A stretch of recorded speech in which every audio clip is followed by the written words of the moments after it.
welcome you all, but particularly welcome a group of really interesting group of people, and we're going to have a conversation on a very important topic, which is on catalyzing women's financial inclusion in Bangladesh through multi-stakeholder collaboration. And as we all know, this is the Financial Inclusion Week, and uh, the main theme that we're really going to be talking about is how do we design for the customer with the customer in mind, and design products and processes in a way that can actually provide meaningful experience and inclusion for the customer. And I think the central question that I think I sort of saw in this Financial Inclusion Week is it's very pertinent to the conversation we're going to have today. It's really on what solutions can we implement now to propel financial inclusion forward and ensure everyone can use responsive financial services to make informed decisions and improve their lives. And I think so that really is the key to the conversation we'll have today. And the focus today is going to be very much on uh, uh, women's financial inclusion, the gender dimension of financial inclusion, and in particular in the context of Bangladesh. That's what we're really going to be focusing on. And let me introduce the speakers we have today. In the spirit that this is a multi-stakeholder conversation, we want to have the challenge is multi-stakeholder. So we actually have three uh, speakers here, three guests to the conversation. Unfortunately, one of our guests, Leora Klapper, could not join, but we have an academic. We have Professor Zaki Wahhaj. He's from University of Kent. We have from the industry itself, we have Muhyiddin Muhammad Ragir. He's a CFO of bKash, which is the leading digital financial service provider in Bangladesh. And we have Shahana Ferdousi. She comes from the central bank. She's the additional director of the and she leads the M&E team of the National Financial Inclusion Strategy uh, of of of Bangladesh, and she's based in Bangladesh Bank. And she will be really she's leading the Women's Financial Inclusion Database, the WFID database, which I think is going to be really important to really talk about.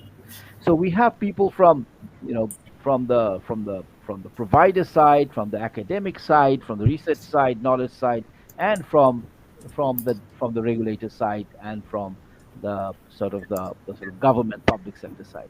So I think we have the right type of people here to really talk about this problem of how do we really uh, do better in terms of women's financial inclusion. Where does the digital dimension of the financial inclusion come in? What are the challenges and opportunities with respect to the digital dimension of financial inclusion? Again, with a very strong woman's lens. That's what we're really interested in here. And we know from our data, I think the last Findex data basically shows that there is a gender gap in terms of financial inclusion. And I think the gap is even wider when it comes to digital financial inclusion. So we will be talking broadly about financial inclusion and economic empowerment of women, but particularly we are also interested in the digital dimension of the financial inclusion as well.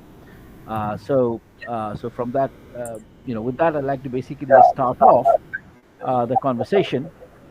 So maybe I'll sort of start with on the data side. So maybe go to Shahana Ferdousi in terms of the Women's Financial Inclusion Database, Shahana. So could you shed a bit more light in terms of the financial inclusion challenge in Bangladesh from a gender lens?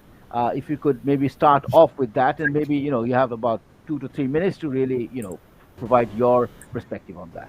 Thank you, Shahana. Okay, thank you. First issue, am I very clear?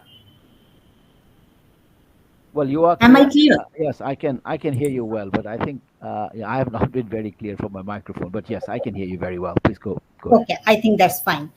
Okay, so as our today's session is focused on women's financial inclusion, And right now, we are just thinking to discuss on the challenges that our women they are facing in digital financial system, especially. Okay, so I would like to discuss these challenges in two broad categories: some challenges from supply side and some other definitely from the demand side challenges. So, from the supply side, if we just talk about the tailored products, I would like to just focus on the digital issues as our today's title is a multi-stakeholder approach to digital innovation. So, if we look at our financial service providers, we can see in some cases there are some tailored products for women and some digital products also, but it's not too much sufficient. Digital tailored product is very uncommon in our financial systems. So it's a challenge. And the other issue, if we just talk about the cyber crime or digital scam, in general, I would like to say if we compare with the men, the women they are more prone to face scam because sometimes they are convinced by the fraudsters. They are sharing their PIN or some confidential documents and IDs, and they are facing some fraudulent activities. Sometimes they are losing their funds. So it's a big challenge to manage such scam in our country perspective. And the other issue, if I would like to share regarding the charges, we all can see that in some cases when someone they are going to do the digital transaction, if he is incurred over there, if we see the global practice, whenever any charges applied by the government, in global practice, perhaps the government they are bearing the transaction charges. But in our cases, at the charges beared by the beneficiary, so whenever an individual they are doing transaction, so from individual perspective, I think the charges is high. So it's another challenge. And the other two issues I would like to share from supply side. One is the regulatory framework. You can see that from Bangladesh Bank, there are several initiatives just to promote digital financial services. But whenever we look at the financial service provider, they have still many spaces just for the implementation and or seriousness to effectiveness of such regulatory initiatives or policy initiatives. And the other issue I would like to focus that sex disaggregated MIS. Due to lack of six disaggregated MIS, the financial service providers they cannot establish business case for serving low income women and they don't have a very clear understanding of the female market, especially if I can say whenever any financial service provider just think to invest in the women market, they can't read very clearly about the women's need and behavior as there is a lack in the sex disaggregated data. So, And so now Shanapa, if we I'll come back to you. Let's have a first round of conversation. I'll okay, definitely come back to you. But I think okay, you've already raised a number of very important and interesting areas that I think we can unpack and explore. And particularly, you basically talked about sex disaggregated data, and how that constrains, uh, the kind of better product development or sort of market exploration, with a very strong gender lens and understanding of the gender needs as we develop our products and services. Now, Zaki, I would like to perhaps come to you at this stage. I know your research basically looks at the impact of digital financial services, wage digitization in particular, on women's economic empowerment. Now, would you like to, perhaps talk a bit on that and maybe, kind of reflect on bit on the kind of points that Shahana Appa just raised? Okay, yes. So thank you, Imran Bhai, and thank you, Shaila. So I can just briefly introduce the project that I was working on through BIDD's We Define program. So this was a project on female domestic workers in Bangladesh. And this was a quite a special category of female domestic workers because they were getting employment through a mobile app platform which matched female domestic workers to clients. and they would also get paid via a mobile financial service provider. So this was a group of workers who had some familiarity with using mobile money accounts. But what we found through our initial focus group discussions with this group of workers is that they had this unmet demand for learning more about what they could do with these mobile money accounts. So there's a basic understanding of the fact that they could send remittances, that they could do top-ups using their accounts. But they didn't know, for example, that they earned an interest through savings on their mobile money accounts. And they didn't have a lot of trust in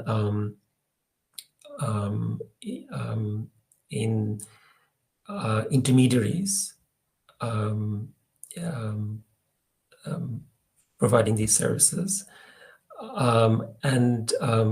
Yes, they wanted to learn more what they could do with these accounts.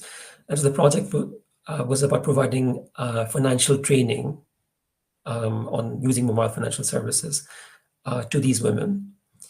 And I can talk in more detail about what our experience was in providing this training to them, the challenges that we faced, and what we uncovered, what our key findings was. But at this point, I can just share that even among women who have some familiarity with mobile money accounts and have opened these accounts and have had some experience with them, there's a lot more that they would want to be able to do with these accounts, and are really curious to find out more.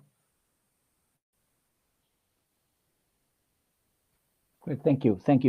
We'll come back to you, Zaki, on sort of on this on your research. Maybe you can elaborate a bit more, but maybe move to our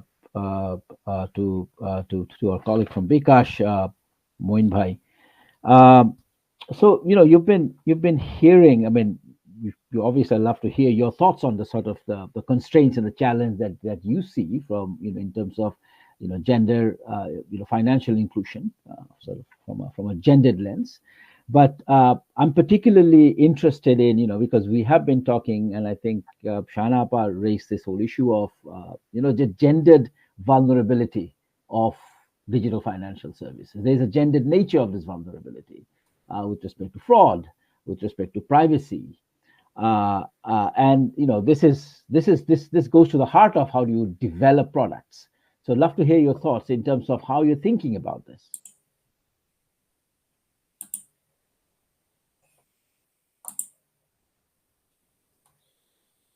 Sorry, Moin, I think you are on mute.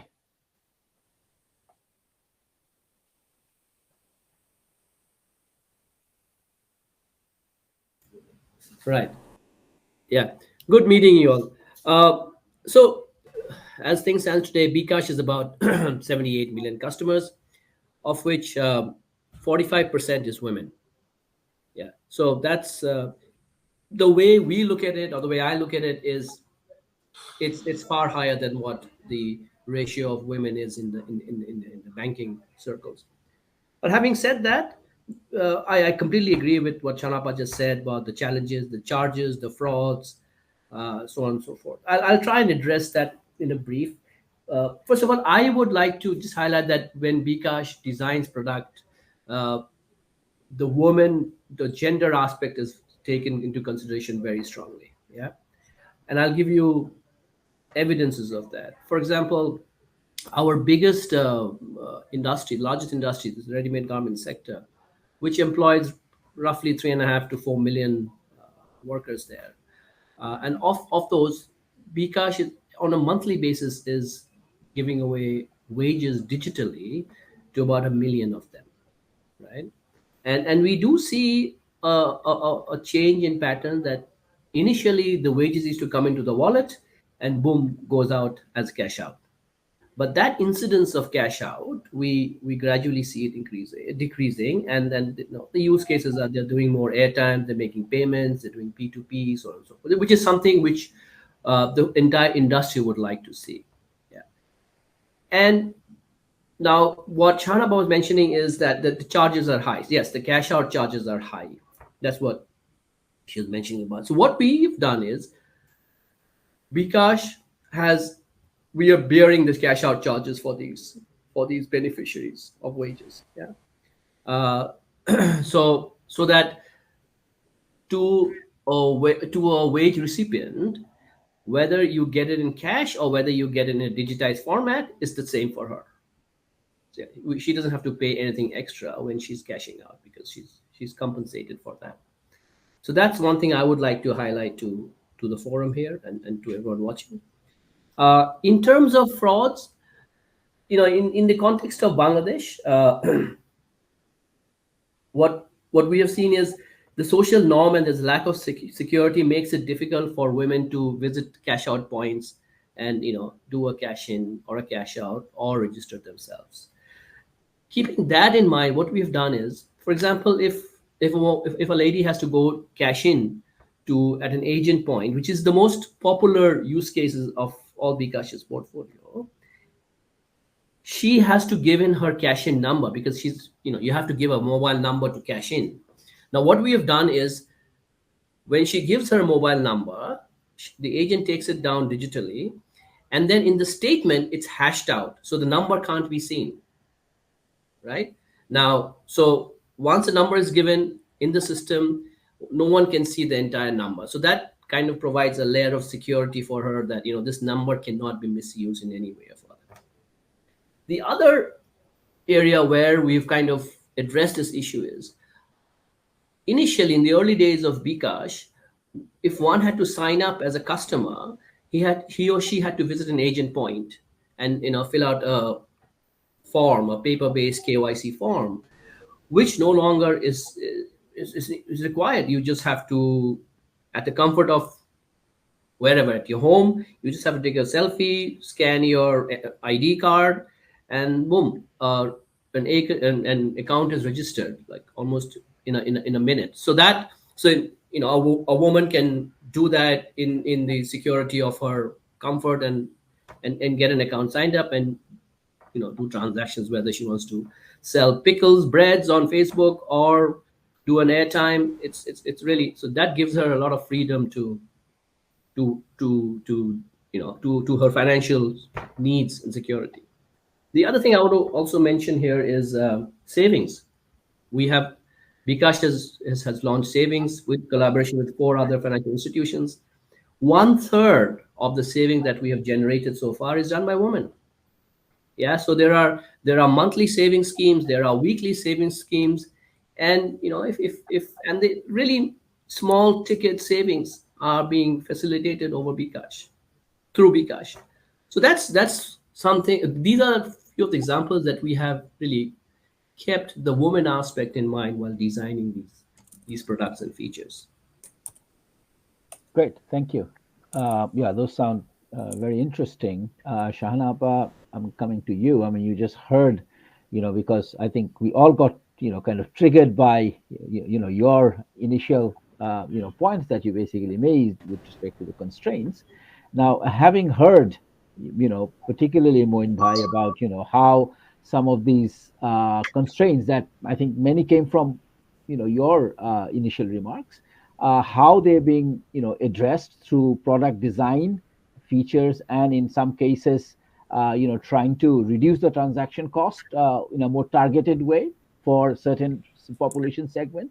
Do you think these are enough, Shahana, or do you think that more needs to be done with respect to gender financial inclusion from a digital side?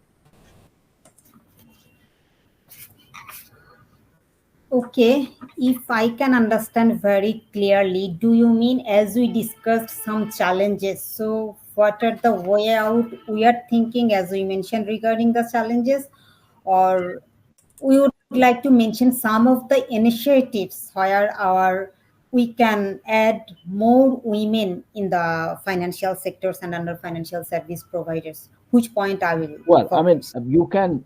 you can talk about the second point, but I thought if you had any reaction to what you Okay. heard from Moin Bhai about Okay. how, as a DFS provider, how they are responding to some of these challenges, You as a sitting from a regulator side, do you have any thoughts on what Moin Bhai said? Okay. So, as you mentioned, to focus on the second point first, so I am just highlighting some regulatory initiatives to bring more women under financial services. So, you know that Bangladesh Bank has taken several policy initiatives for women financial inclusion. So, at first, I would like to mention 5 to 6 success stories. At first, perhaps you have heard regarding one initiative that is called SIP, Skills for Employment Development Program. This is one program BB launched, that is entrepreneurship development program. So when BB launched this program, there was a target that among the participants, at least 30% will be women participants. So as per the statistics of December 2023, the women participation is 33%. So it's happy to announce that our target has been achieved. So our country perspective, actually, when we set a target and we achieved it and more than it, definitely we can think it as a success story. Then another refinance scheme named SARS, that is Small Enterprise Refinance Scheme. This is the 30 billion BDT refinance scheme. So at first the scheme was open both for men and women. So one certain point Bangladesh Bank has noticed that the women percentage for financing is very low. Then Bangladesh Bank has taken another initiative that these refinance will be only dedicated for women. So, as per as recent statistics from that refinance scheme, the women got refinance scheme more than 81%. Of course, it's a very big achievement. And the another loan product I would like to mention, that is disbursed through MFI linkage. That loan product was designed for low income population, that is 30 billion BDT. So, what happened here? Bangladesh Bank refinanced the banks, bank disbursed the loan to the microfinance institutions, and microfinance institutions, they disbursed the loan to the individuals. So, what happened here? We know our actually, as now we are talking about women financial inclusion, this is very clear. Obviously we are talking destitute women, rural women, and very less privileged and marginalized women. So this group of women, they are not comfortable with formal financial services outlet, rather they are more comfortable with the MFI agents. So what happened here, the financing disbursement, more than 85% beneficiary is women. It happened due to the disbursement through MFI linkage. And if I would like to mention a bit regarding financial literacy program, you know that this is a 7-year action plan. Bangladesh Bank has instructed the banks through its financial literacy guidelines. And here the female participation is 35%. So in our country perspective, in a literacy program, when the percentage is 35%, I should say definitely it's a remarkable percentage. And from Bangladesh Bank, we have celebrated Financial Literacy Week. Perhaps you know, this is from 18 to 24 March 2024. And right now, one routine work is going on. We declared half-yearly theme. And for this half-yearly, the theme is use of digital transaction and its benefits. And the last one I would like to mention, you know that the commercial bank, they are conducting school banking program. And this school banking program, the male and female participation is 50-50. That means no gender gap here. And Bangladesh Bank very clearly defined women entrepreneurship.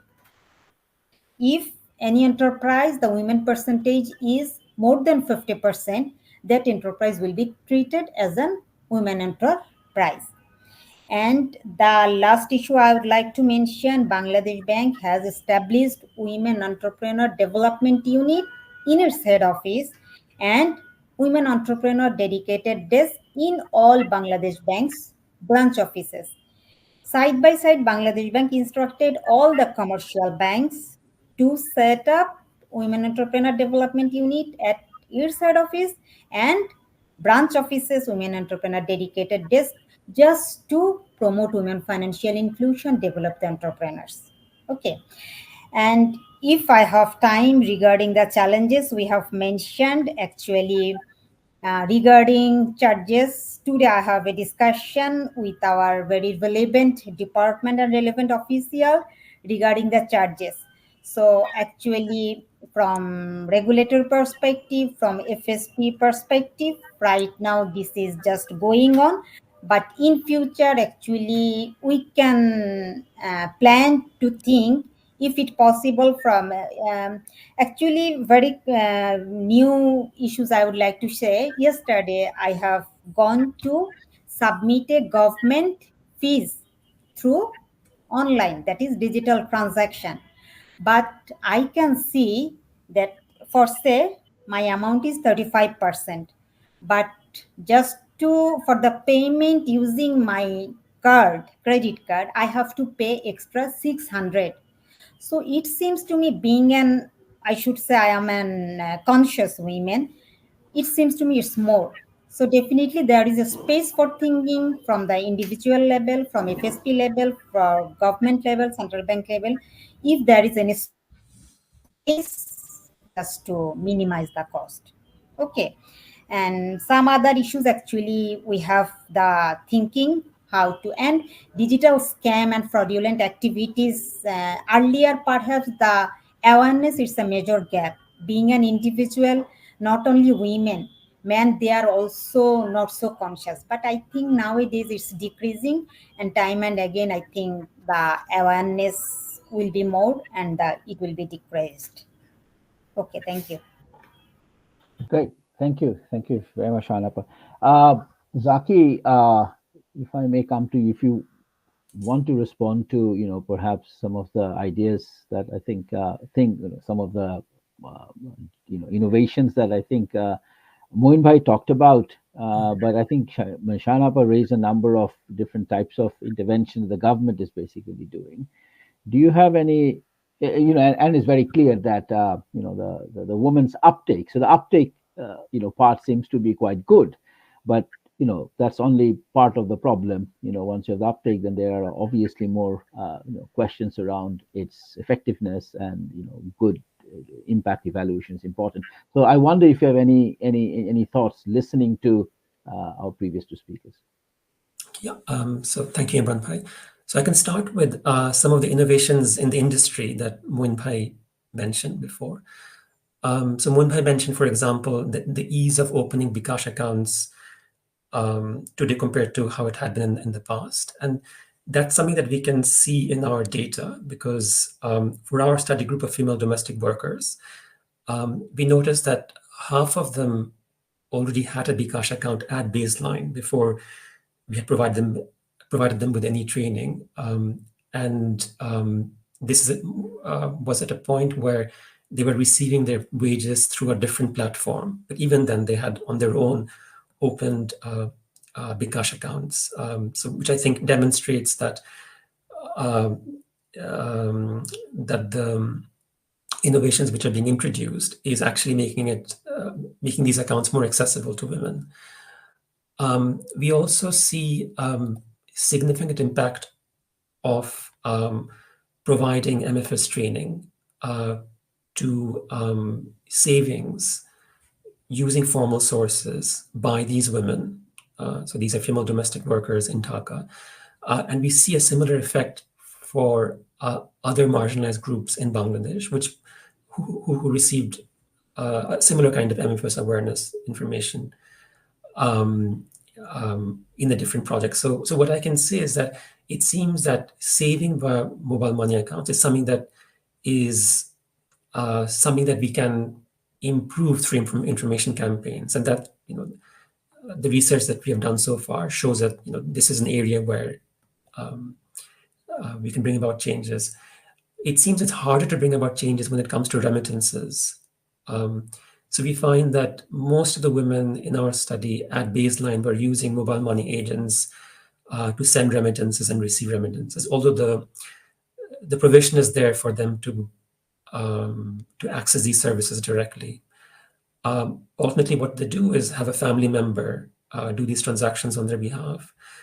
And the impact of the training that we provide them is somewhat mixed. So we see some effect on increased remittances being sent by themselves, but no impact on receiving remittances. So I think this is an area where it's unclear, at least when we're considering women who are very marginalized, how we can improve their access to, improve their use of these kinds of services. So I think in terms of where we are, in terms of expanding access and use of these services by very marginalized women within the country, I think we know how to achieve increase in account ownership, how to increase savings by these women. But when you come to services beyond these basic services and basic access, I think the situation is more challenging. And what we sense from our research with this group is that this is a group which does not have the same capacity as factory workers, and that's a group for which previous research has shown there's been much greater uptake through uptake of of MFS services through wage digitization and training, but we don't see that kind of an effect when we are working with more marginalized groups. I think part of the problem is getting them to take up the training itself that is supposed to give them improved awareness. And something I can mention at this point is that even though we have, even though we recorded this strong demand for knowing more about what services are available and how to use these services at baseline in our study, when we offered them this 2-day training at hubs in their neighborhoods, the uptake was less than 50%. And when we asked them about it, they said, well, we didn't have the time. It's too far for us to travel. There are lots of other things we need to do at home. And then what we did was provide them training in their homes to groups of 2 or 3 women. And that is when the uptake was much higher. It went up to about 80 or 90%. So I think we have to think more about how to make women aware of the kind of services which are available, the innovations which are taking place in the industry. And we have to think about it in an innovative manner, because given how marginalized these women are and the demands on their time that there exist, there is a huge barrier just to make them aware of what services are available and make them comfortable with these services. Great. Thank you. Those are great points, and maybe we can try and unpack this a bit more.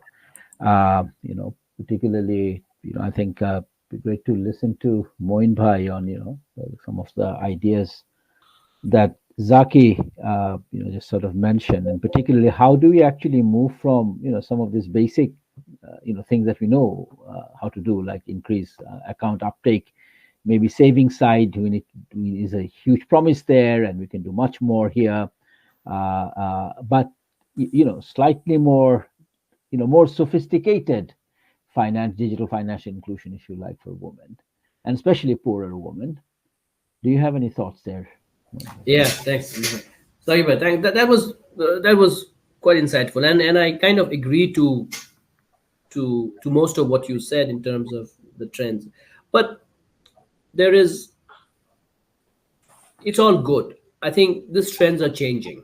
Yeah, you're right that marginalized women, the incidence of them not operating their own accounts, or in what we say in our parlance is over-the-counter transactions, going to an agent and asking him to do the transaction on behalf of another person. That incidence has rapidly has decreased rather, and it's going down, because you see, the more products an operator offers in the market, the more the incidence of operating your own account will increase, because the stickiness will increase, because you can't go to an agent every time to do a mobile top up or make a payment. When we started off, it was mostly cash in and cash out, right? And the over the counter incidence was high. And that's quite natural in a country where literacy is a factor, where data connectivity is a factor, where the smartphone penetration is a factor, so on and so forth. But that's all changing. So we do see increasingly that people are operating their own accounts. And in terms of savings, savings in the context of bKash is still a relatively new product compared to cash in, cash out. And just as a starting point, we're seeing 1/3 of them are women. Yeah. Now, there's another factor that one has to keep in context is bKash started off operations in 2011. It was only in 2018 that bKash launched the bKash app, the customer app. Yeah, so for the first 6 years we did not have an app, and for all good reasons, because there wasn't the incidence of smartphones in the country was minimal. The incidence of so, and yet still now people are using a lot of people are still using the mobile phones, and this is very relevant to the strata of that you mentioned, Zaki Bhai, about marginalized women. So they will most likely be using a smartphone, they'll be using a feature phone, and in future progress to a smartphone as the prices get lower, and so on and so forth. So yes, we do see a decline in over-the-counter transaction, or rather people operating their own accounts. We do see increasing stickiness of the wallet. So people are making payments. People are sending money home. People are recharging their own mobile phones. So that's all heading in the right direction. I would say. Right. Great. So now I would like to, we have about 15 minutes more. I'd like to just introduce another, I mean, this is related, but, slightly, zooming in one particular area, which is really, looking at poor women. So we really, let's really focus attention on the real bottom of the pyramid, the poorer segment. And here, there are two, kind of things that I would love to hear your thoughts on. So one is, of course, the social protection, because for poorer people, social protection, social transfers are a key, a key lifeline. And the government, has been expanding social protection over time. So, but they've been digitalizing social protection as well, right? So, love to hear your thoughts on this whole digitalization of social protection for the kind of segment that it has been digitalized for. I mean, are we really reaping the benefits that we thought that we would through this digitalization process? And a lot of these are women beneficiaries. So would love to hear your thoughts on that. The second is related to this bottom of the pyramid, is this whole microfinance digitalization, which again is going to be central to digital financial inclusion of women. Where are we on that? What are the big constraints and bottlenecks there, and how can we basically perhaps move forward? So two, on social protection, digitalization of social protection, and then digitalization of microfinance. So on these two, maybe Moin bhai, I'll start off with you. Right. So digitization of G2P payments is what you're talking about. G2P payments, obviously bKash started off with primary school students, disbursement. We did about 13 million of them. It all started off with the beneficiaries or the recipients of such disbursement having the choice to choose their own operator. So that trend on went for a while, and all the operators invested a lot of money behind onboarding customers, giving them training, because these are the society, these strata in society, they require a lot of training to make them understand how do you use the wallet. And then came there was a direction from the government saying that there could be a certain operator that can only do government payments, and that kind of took away the freedom of the customers choosing their own operators. To whichever operators they choose, they can use that to receive the digital payment. So yeah, unfortunately, somewhere during in the pipeline, that freedom of choice by the customers was not available anymore. So let's see what happens now. Great. No, But I think that's And anything on the microfinance digitization, where we are and what the big constraints there are? So microfinance. I mean, Bangladesh is the capital of microfinance, right? And this it's really big. I think a lot compared to what MFS has done to the cash in cash out business. I think there's a lot needs to be done in the microfinance section.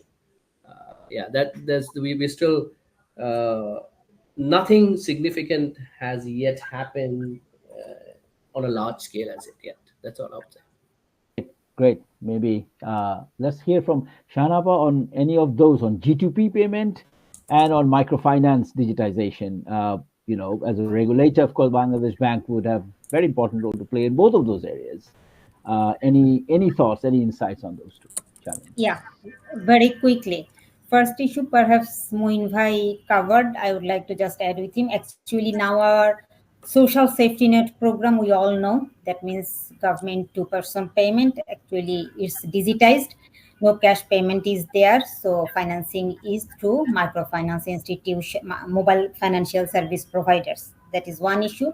And as you mentioned regarding digitization of microfinance institutions, so I would like to mention one initiative here. You know that Microcredit Regulatory Authority, they has taken an initiative to establish microfinance digital transaction. That is, in a short, they called it MDT, and integrated microfinance solution as a part of digitization. And the other issue is, that MFCIB has already been launched. So these are the MRA has taken such initiative for digitization of microfinance institutions, how they are disbursing loans and credits and other issues.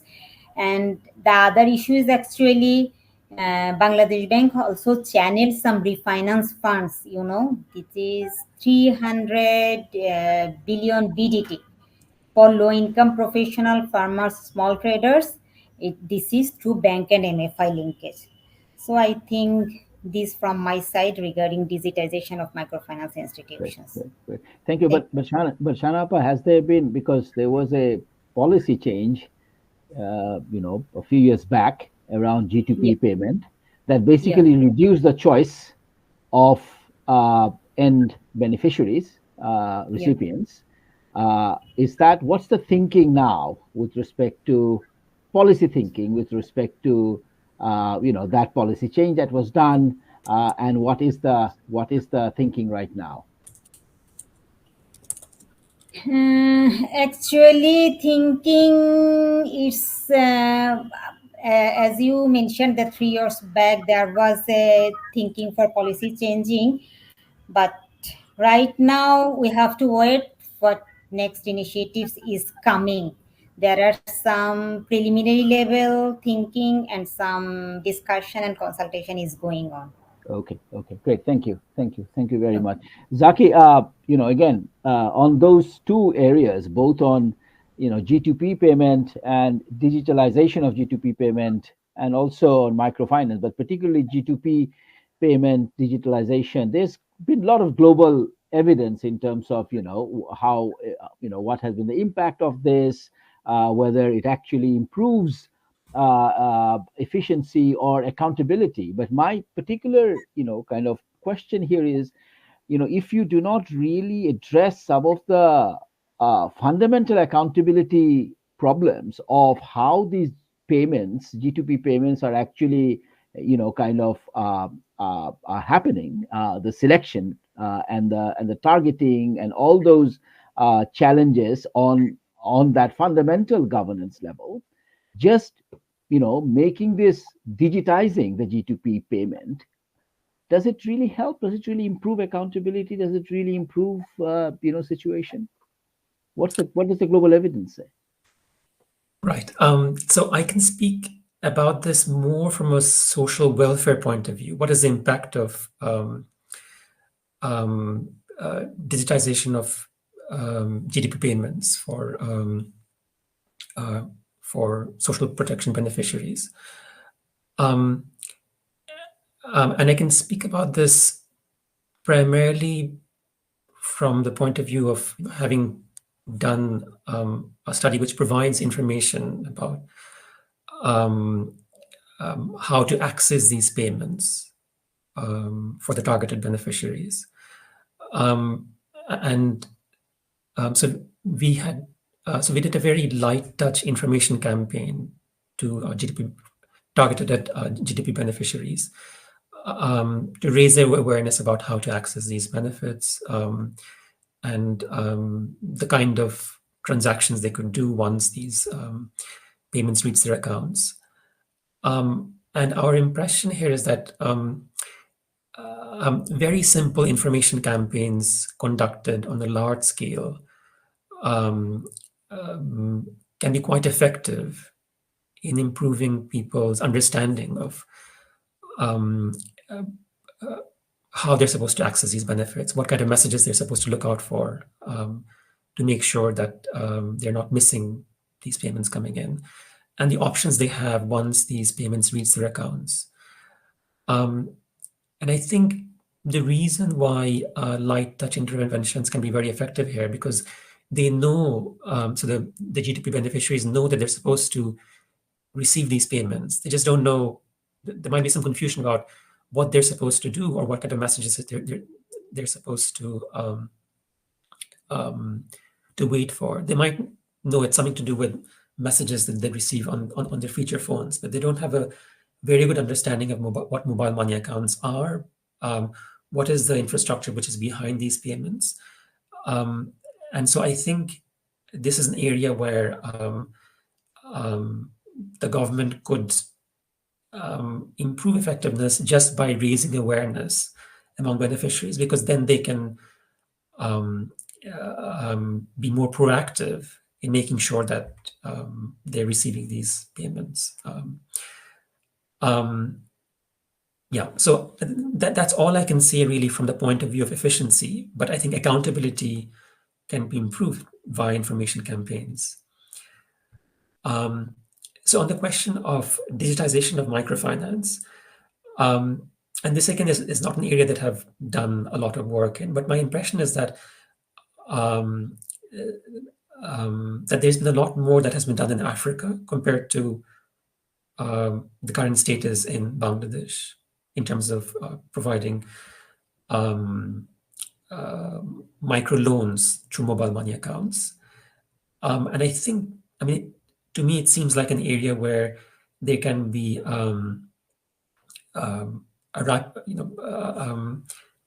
quite big reductions in transaction costs by digitizing some of these transactions, as well as being able to rely on credit histories and loan repayment histories that are going to be created when microfinance digitization takes place. So I think this is an area where MFIs and MFS providers can do a lot of work in Bangladesh by working together. But that's just my layman's impression, not speaking as an expert. Great. No, thank you all very much. I think we've had, I think we covered quite a bit. And we have 5 more minutes. I don't know whether there is any final reflections, maybe in a minute or so, each of you may want to basically, want to provide. I don't know, maybe start off with Moin Bhai. Any final, a minute or less than a minute reflection? I think I'm very positive. Where we have come from, there's a lot that we've achieved. There's mountains to be climbed, but I think we've made some good strides in terms of bringing in the gender issue and inclusive financing for women. There are lots more to be done, but even the macroeconomic situation is changing. Smartphone penetration is increasing, so I think the future is bright. So I'm very hopeful.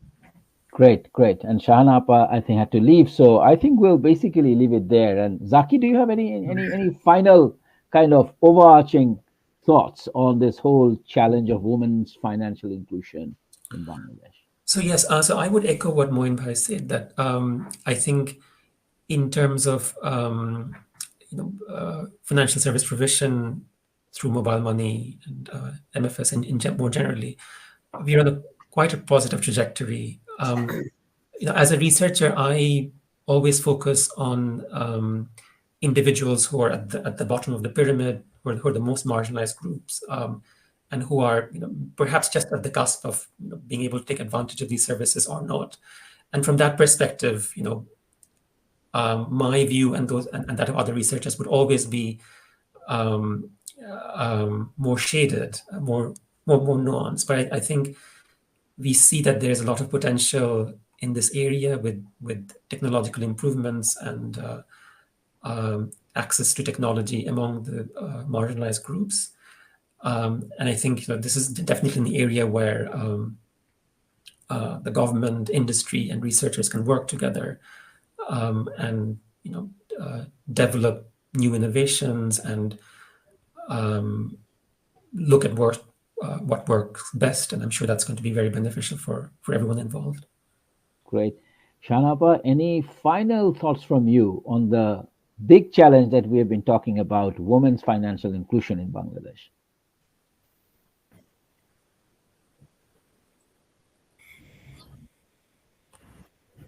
Shahana Appa, can you hear us?